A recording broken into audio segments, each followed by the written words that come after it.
أعوذ بالله من الشيطان الرجيم بسم الله الرحمن الرحيم وأما الذين كفروا فيقولون ماذا أراد الله بهذا مثلا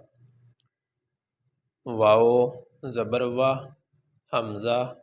میم زبر و میم لام زبر مل لام زبر لہ و مل ذال یا زیر زی نون زبر نہ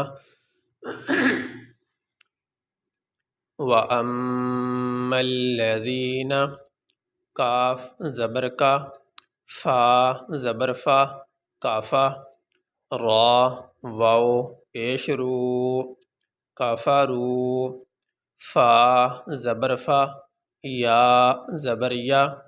فیا قاف واو پیش قو فیقو لام واو پیش لو نون زبر نہ فیقولون میم الف زبر ما ذال الف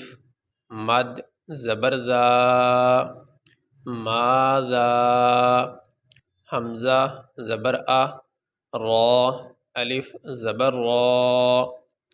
ارا دال لام زبر دل لام کھڑی زبر لا ہا پیش ہو ماذا اراد اللہ با زیر بھی ہا کھڑی زبر ہا بہا ذال الف زبر ذا بہذا میم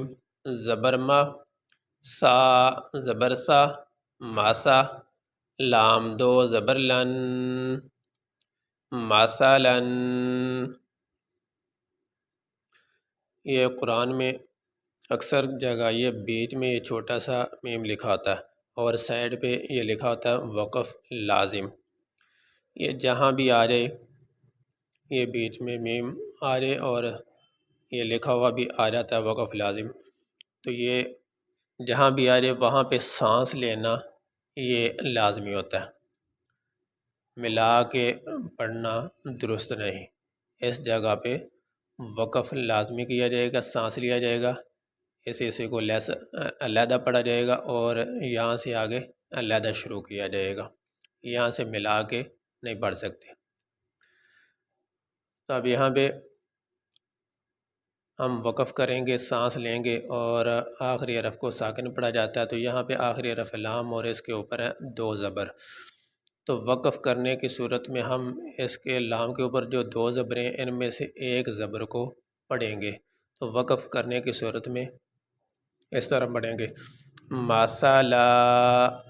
مسالا، وقف اس طرح ہوگا.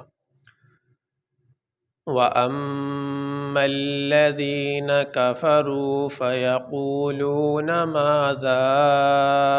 أَرَادَ اللَّهُ بِهَذَا مَثَلًا.